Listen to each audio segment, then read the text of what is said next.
It is the ShopNotes Podcast. Hello, everybody. I'm your host, Phil Huber, joined by John Doyle today. Once again, we've sent Logan out on assignment, and he will report back next time on his adventures in the great state of Wisconsin, Milwaukee, Wisconsin, to be exact. So we'll check in on him then. On this episode, we're going to talk about some upcoming projects that we have going on here, some listener feedback from our YouTube channel, and we'll ponder the question of when it's time to say goodbye to a tool.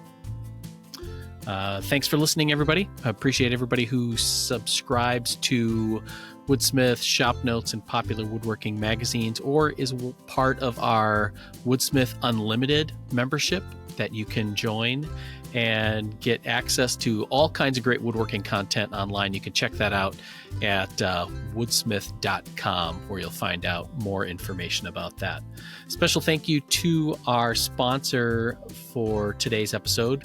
This episode of the ShopNotes Podcast is sponsored by Harvey Industries. Good enough is not good enough. See all of our new tools at harveywoodworking.com. All right. Recently, we made the switch to moving the ShopNotes Podcast over to its own YouTube channel. And it's been a little bit of a slow burn to get the viewer numbers back up to that. So here's a shout out to anybody who's been listening, and would love it if you could just go over to the youtube.com/ShopNotesPodcast and subscribe. Help get those numbers back up. And then also leave a comment, question, smart remark. All of that is fair play on that. So we have from last episode, Puppy Doc Bob says, wait, Phil brought up a home office. Was this his subtle way of bringing up a home office that hasn't been completed yet? Inquiring minds want to know. Yeah, I think, yes, you're just subconsciously digging at Logan and his unfinished home office. Yeah. It's just automatic now. Right. What's interesting to me is that we were recently at Logan's shop filming some videos for Popular Woodworking. And both you and I had a chance to see Logan's office in his shop, which is, I would say, remarkably complete. Mm-hmm. It's got the desk in there all done, and a bookcase, got some nice trim work up, sofa, all of those things. So it's interesting that his office setup is all set, complete, ready to go. Yeah. So is the question, is he just selfish, or is he being just so thoughtful on his wife's home office that he just hasn't been able to complete it yet because he's still working on the perfect setup? Yeah. That's the question. Could be. Yeah. Yeah. Because I know at one point his wife's home office was going to include a hobby space, but I don't know how much that's changed. Yeah. Who knows? These are all questions. Yep. Tune in next week. Yeah, which will bring up the whole question of, like, how do you know when a project is ready to actually get underway or complete? Yeah, I'd say that's a big mental hurdle for me on getting, like, I almost need a deadline. Like, it needs a specific, like, need, or has been done by this time. Otherwise, I'll just keep mentally tinkering and designing. And yeah. So sometimes done is better than perfect. So I would agree, because otherwise you're right. It will just sort of hang on and just not get done if there are any kind of open-ended questions on it. Mm-hmm. And I think it's often easier to just modify it once it's done rather than to continue to, I don't know, sketch out ideas or explore other avenues, because there's any number of other drain pipes to jump down and start another side quest. Yep. So there you go. Mm-hmm. Anyway, I appreciate anybody who sends in comments. Would also like to know if anybody else has a project that is just kind of hanging about, whether it's a home improvement project or a woodworking project that you started a while ago and just haven't gotten around to finishing it yet or completing it.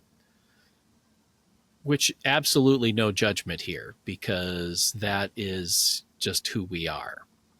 And I'll go first, in the sense that several years ago on the TV show, we did a project. It was like a combination little tiny cutting board and serving tray, like for cheese and crackers. Mm-hmm. Great looking project. I rescued an end grain cutting board from, I think it was a garage sale. Really nice one. Just needed some help that I had planned to use in this cheese and cracker tray. And then I actually have a leftover prop from that episode, because you do like table saw cove cuts to create both a handle and a recess for crackers on this tray. And then I had some cherry that I got from my dad for the side rails.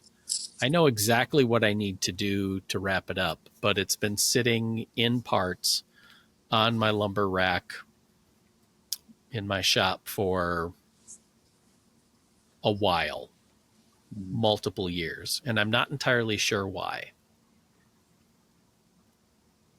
Maybe it's because I don't exactly know who it's going to go to or what it's for. Like, it's a cool project, and it's the kind of thing that I would want to make, but I just haven't finished it.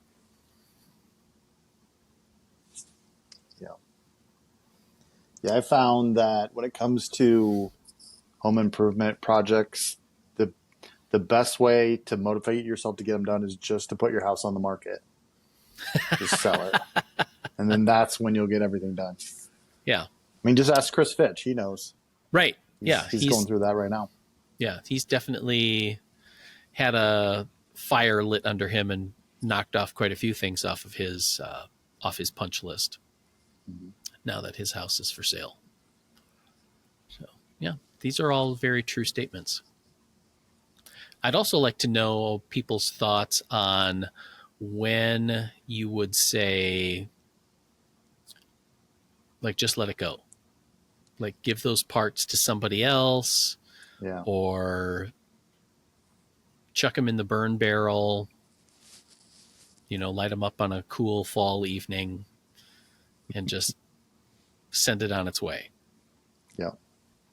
Yeah, that kind of happened to me with one of the projects we did. I don't remember what season on it. It's been a while ago, but that rolling like pantry tool cabinet we did on the show, and it wasn't quite finished. It needed a few things done and then painted or some sort of finish on it. And I had it for a long time around here, and it got wheeled around and moved around. And then I gave it up to Becky to take. It's like, hey, I'm not going to finish this. You just take it. And then I got a Post-it note of list of like, well, I need this, this, and this done on it so I can take it. And it's like, well, if I was going to do that, I just would have taken it home.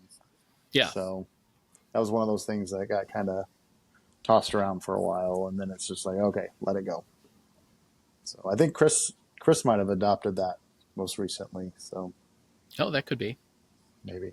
So. I mean, it was a great project, like you said. We built it, I think, in ShopNotes as a tool cabinet. That it had two smaller doored compartments up above, larger ones down below that I think we had as either shelves or pull-out drawers or both, something like that. Yeah. It was one of those things. Yes, it was a nice project, but I didn't have a specific need for it, so it never really got put to the front of the line and just kind of hung around. So It's one of those things. Mm-hmm. It is. All right. So there you go. That's the first question for this week is what are you going to do? What is your project that's hanging around? And then the follow-up is when do you just let it go? What are you going to do with it?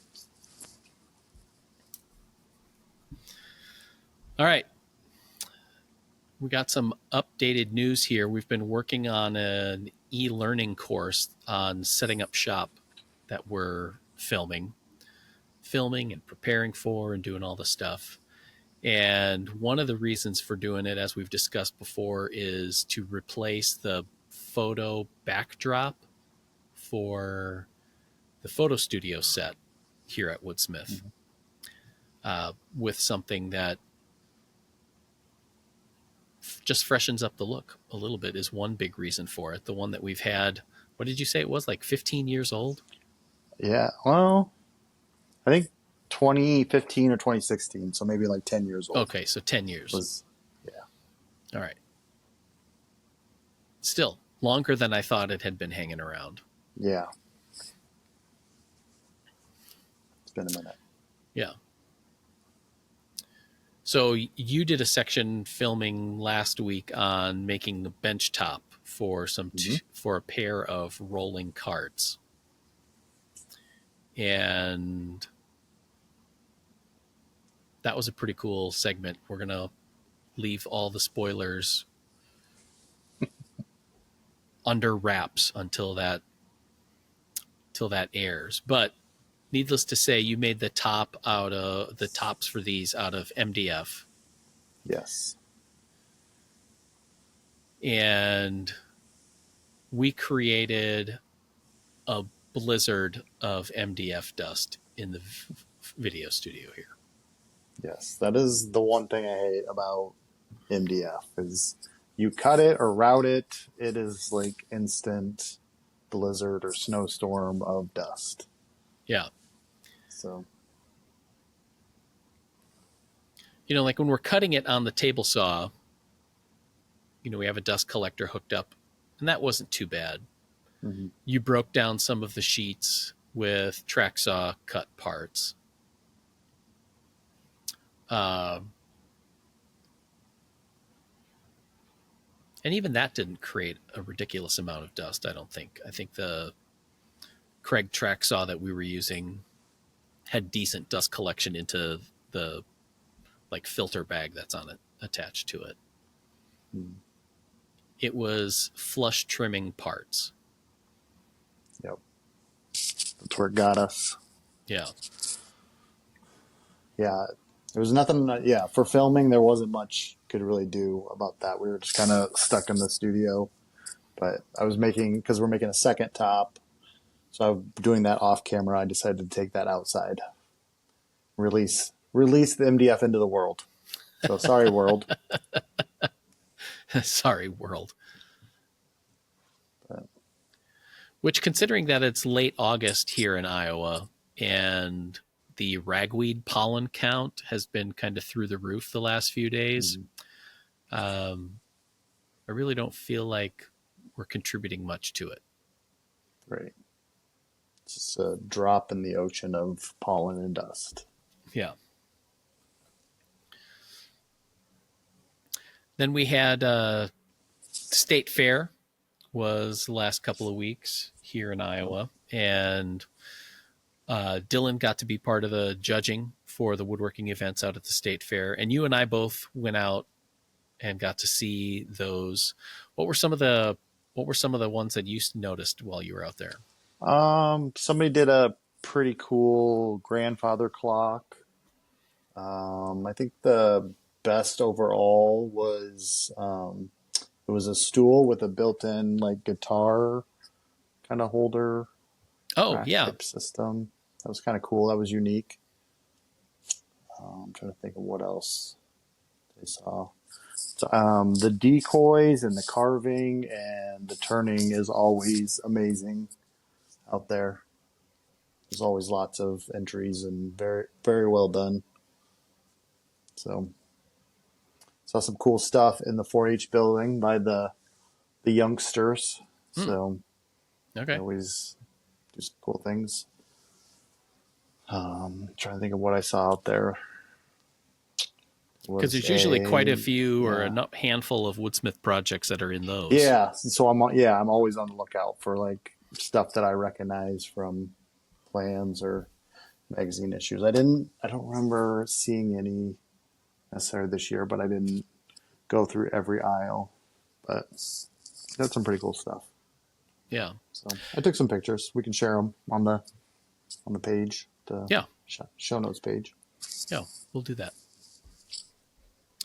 One of the projects was a table that had used the like bow tie, several of those, the bow tie splines or whatever you want to call them, to join pieces together or keep cracks from spreading. I thought that one was kind of a unique table. I did like the stool that had the guitar stand built into it. That was definitely a really nice creative project.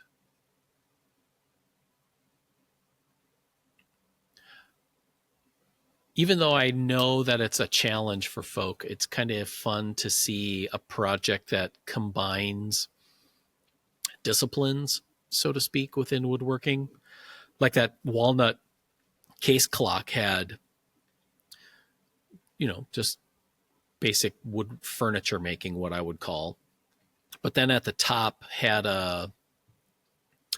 like a broken pediment look to it with a turned and carved finial or cartouche or whatever you want to call it. Mm-hmm. And then in the pediment was like carved flower rosettes in there. So,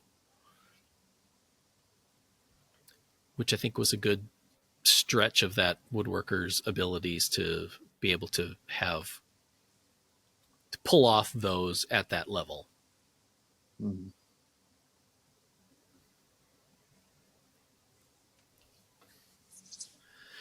But yeah, I always liked seeing the carvers too. Iowa has some really good wood carvers out there, and there was a duck, and then like a woodcock, and like a trout or something like that in there. I think that was all really well done. Yeah. There was a turned vase or vessel, I guess you'd call it. And I saw two of them. I saw one of them in the woodworking section. I saw one of them in the like art section. They look the same, different woods, but like maybe the same person entered them into two different categories. And it was turned, but it was like segmented pieces that were kind of at different levels. And I could not, and I'm not a turner, so I like, maybe this is like somebody that turns a lot knows this would be a very simple thing for them, but I could not figure out how, like, the process that you would go about doing this because of the different like layers and levels. So I'll have to share a picture on the page too to get comments from the wood turners out there and see if they can figure out the process or how you go about doing that, or explain the process. Yeah, because it had kind of like cool. a almost like a basket weave look to it. Yeah, it was like kind of stepped blocks, but I mean, all of them were roundish, like they were turned. So yeah, I don't know. Yeah, but it wasn't like your typical segmented turning where you just create a bunch of layers and then just create a flowing, flowing smooth surface over the whole thing. Yeah, it was really cool. Yeah. So this is my challenge then, like, just get us ready for next year. Just maybe think of a way that you can show off some of your woodworking projects, either at your local woodworking club or county fair or state fair. Get more people seeing projects built by other people. Would be cool to do.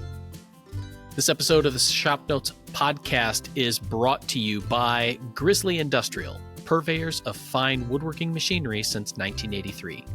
buy direct and save at grizzly.com. Yeah, Grizzly had the contest with everybody entering their projects. That was cool to see, what everybody entered. So yeah, the Grizzly Makers Challenge, that was a really Yep. fun one. Logan and I got to be part of the judging team on that one. And there was a lot. I think probably the hardest part about judging that is, unlike at the state fair where you can have kind of broad categories of like chairs or cabinets or turning things or what, it was just all in at once. So to compare, a really fine carved piece up against, an instrument or a wardrobe or something like that makes it not fun. Fun to see. Yeah. Makes it not fun to like judge. separate like what's better and what's worse. Right. Yeah. Yeah. Super cool. All right. So in addition to the one wall workshop that you're working on, what else you got going?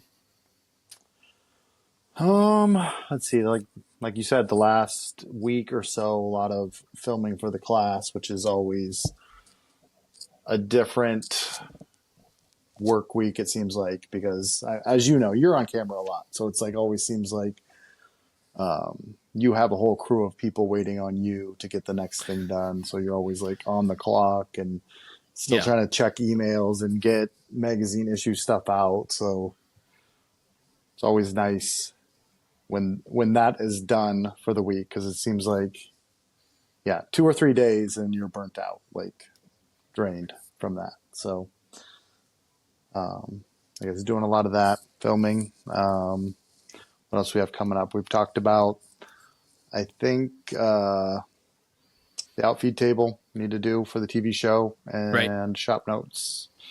So got that on my plate, and seems like there was something else.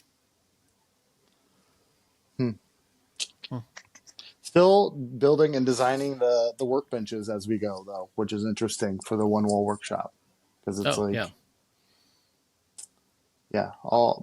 Dylan and Chris and I kind of building and designing as we go, rather than design it all, build it all, and then shoot the video. So we're just drawing lines in the sand, making up as we go. But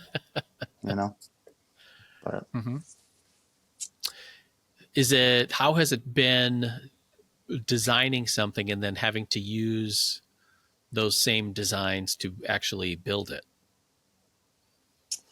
Because a lot of times you're passing that off to Mark to build, or as a designer feel more comfortable doing it that way than I feel stressed when I'm like trying to get everything designed, get it all perfect, get it all drawn, and then like hand it off, because all the details have to be there. Whereas I'm building it from my own design, I feel like I can make changes on the fly, or adjust and go back and change the drawings and kind of see what works, what doesn't work. So it's like building a prototype for the final project. Like, it's got to be good, it's got to work, but you get a little fudge room in there. So I almost prefer to do it that way. At least it's not as stressful to hand it off to somebody else. Because you know how judgy Mark is.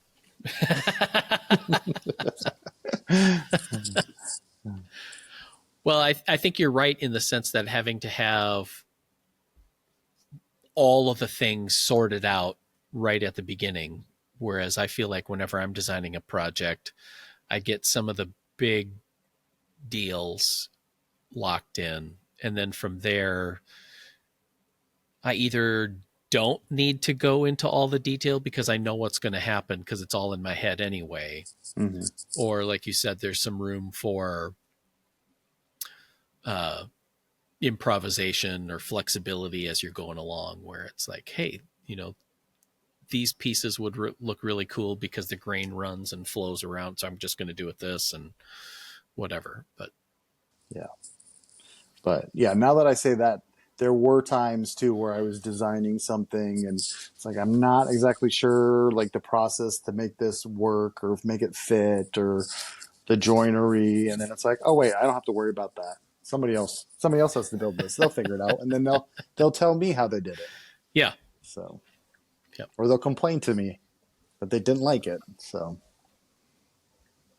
the little from column A, little from column B. Mm-hmm. Which I think is interesting because from the outside, it's really easy to describe our process in the sense that you, Chris, and Dylan design a project, hand it over to the shop, it gets built, photographed, written about, illustrated, put in the magazine. And whether by design or just the nature of how we work here, even if you were to come up with a fully enhanced set of drawings that you were to hand off to Mark, he's still coming back with questions or a comment or something like that, where it's like, you drew it this way, I really want to do it this way instead, or whatever. And that there is a flow to it that isn't just in one direction. Right. Yeah. Same thing for when we show it in the magazine. We'll show a certain technique or tool that we used, but it's like, that's not the way I would have done it, but we're trying to show something different, or,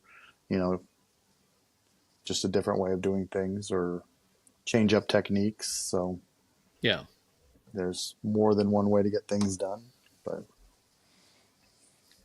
yeah, because just people have different either tooling or preferences or skills that they're familiar with and comfortable with doing that connect all that. Because, for example, on this benchtop that you were working on, it's 3 layers of MDF thick, so 2¼ inch overall. It would seem like it would just be easy enough. You just stack laminate those pieces together and then cut them to size and then laminate them together. But that's not what you did. No. And then, doing it 2 different, because one of them has slots and dog holes in it for clamping accessories. And I did that. And and then the other one is just a solid top, no slots, no dog holes. And that one, it seems like I'm doing differently than with the slots, because using templates and cutting slots, through 2¼ inch versus doing 3/4 at a time is different than just, gluing up 3 layers and getting those all lined up and cut to size. There's definitely a process to it that makes it easier. Just because as you start putting layers of MDF together, it gets heavier and harder to move around and flip. And so there's some little tips and tricks in there, I guess you could say. Yeah. Yeah, because you ended up creating basically one layer that was final size. Mm-hmm. Subsequent layers went on one at a time, and then you flush trimmed them. And I don't think that that's something that I normally would have thought about doing. And I would have ended up trying to glue this big, huge thing together and then kind of cussed out myself for having to lift, 200 pounds of MDF and move it across this table saw or something like that to cut it to size. It's definitely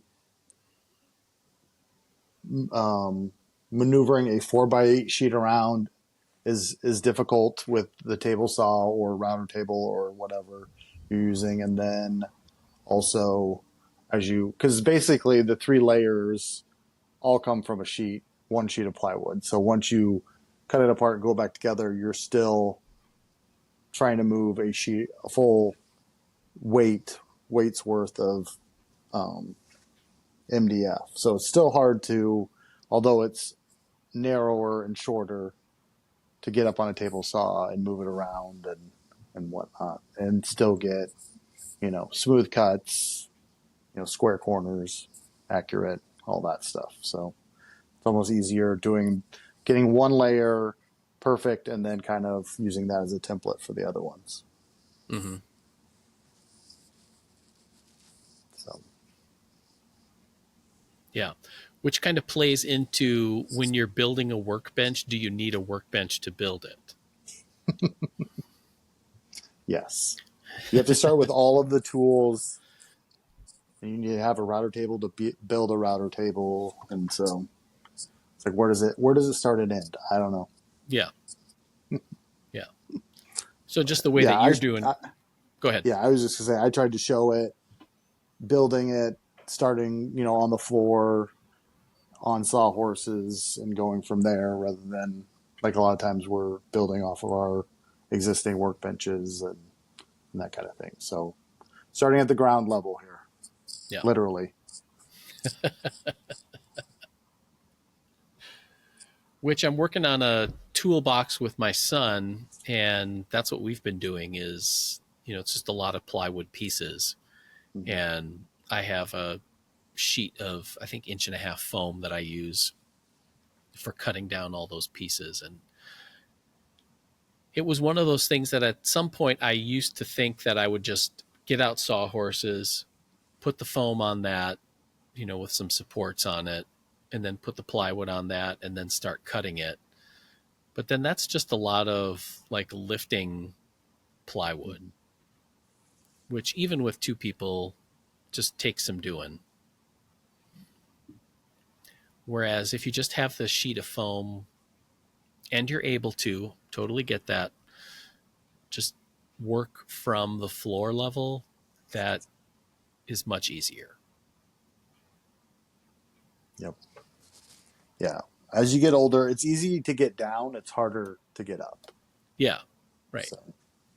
Which is why I'm working with my son, because he's younger than me, and then I can rely on him to get back up. Exactly. Yeah. All right. One other thing that I wanted to bring up here, and it was sparked by the fact that a couple of years ago, I had been looking for and then got a 2-inch wide chisel.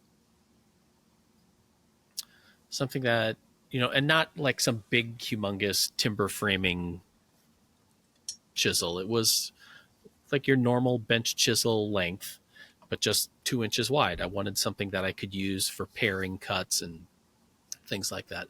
And I thought it was a decent chisel, but I found that the steel on it isn't really good. The edge rolls over pretty quickly. I've sharpened it at like 30 or 35 degrees, something like that. So I feel like at that angle, this should be a robust tool. And it's not like I'm pounding out mortises or anything. It's just it's a trimming tool. It's a block plane with a handle on the back. And I was talking to you and Logan about this as to what I should do with it. And Logan suggested re-hardening the steel on it, which I could, and I still might. But that led to a series of questions like, is this worth it? And at what point do you just say goodbye to a tool? Right. This is just one of the avenues into that question. Because obviously you get like our drawer of dull bits for drill bits or router bits or something like that. Clearly, if it's not working and it's a bit, there's a point where you toss it, get a new one, or send it out to be sharpened or whatever. But I'm looking at specific tools, hand tools or power tools, where it's like, I don't know that I need this anymore. Yeah. I know the bits thing is always hard for us, especially like drill bits, because we'll have a set of Forstner bits and like the 3 most used of the 10 are worn out. But it's, or like which ones are the ones that are worn. So they always just like kind of get put back and taken out and put back. It's like, yeah, do you just replace the few that need replaced? And then it's like, by that time, it's like, is it cheaper just to get a whole new set? And it's mental gymnastics, and it's just hard to let go when it comes to the bit. And same with router bits. It's like, how much you spend on each bit, and it's like, at what point is it not serving its purpose anymore? And yeah, because I had there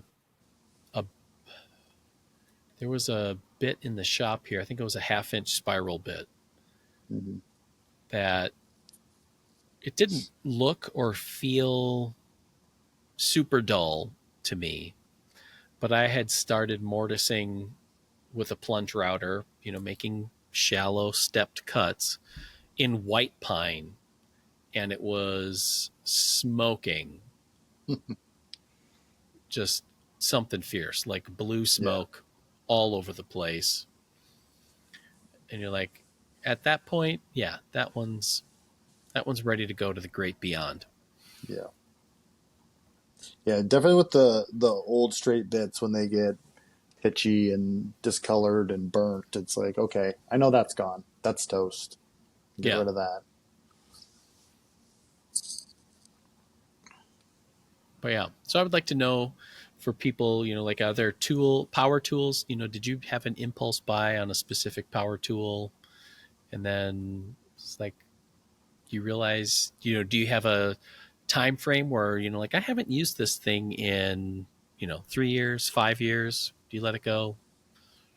And I feel like there's some either specialty tools or gadgety kind of tools that would fall into that. Yeah, I've had a mortiser that came and went, and I've had a dovetail jig that's come and gone, like that kind of specialty thing where it's like, these are nice, but I don't use them enough. I'm moving them around or setting them up more than I'm actually getting enjoyable use out of them. Yeah. They're taking up space, and feel like I can get some value back out of them by selling them and putting that into some other woodworking part of the budget. Right. So definitely had that.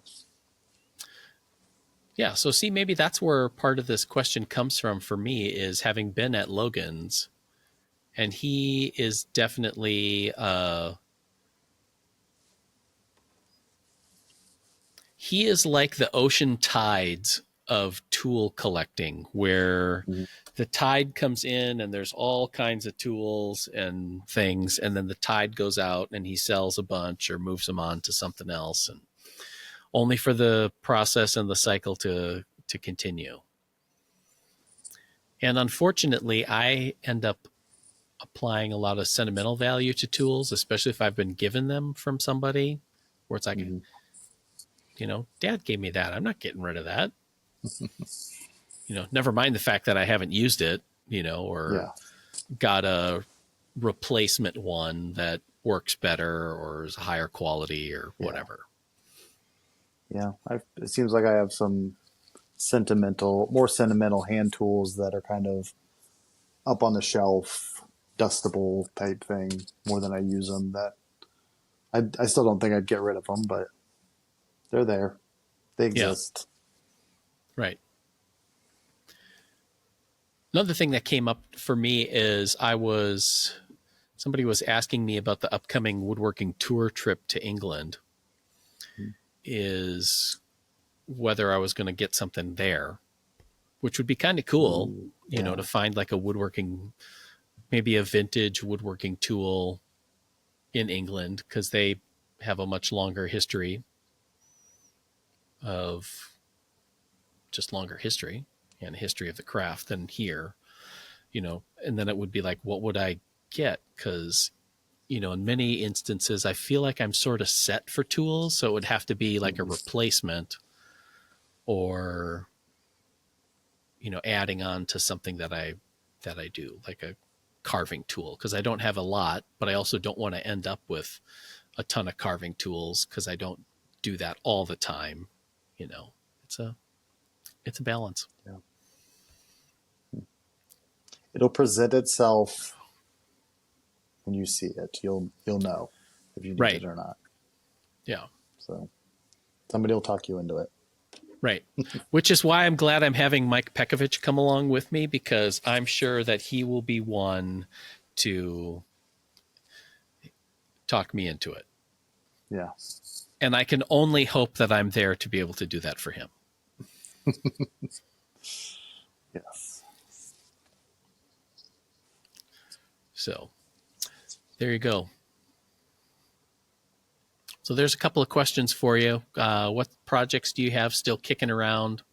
When is it time to move on from that project? And then also same thing with tools. When is it time to move on from a tool? And if you can give me an example of something, a specific tool that you have just let go of, whether you ended up selling it, upgraded it, didn't use it, and just moved it on, let me know. I want to hear about it. You can send that to our email box. You can send that to woodsmith@woodsmith.com, or leave a comment on the ShopNotes Podcast YouTube page. Check that out. Don't forget to like and subscribe for all of that. Keep an eye out for the upcoming class that John and Chris and Dylan are a part of. All the tips and tricks for setting up a woodworking shop, as well as some plans for some of our favorites and for an all new one wall workshop that we're working on here. I think that wraps up another episode. Thanks for listening, everybody. Bye.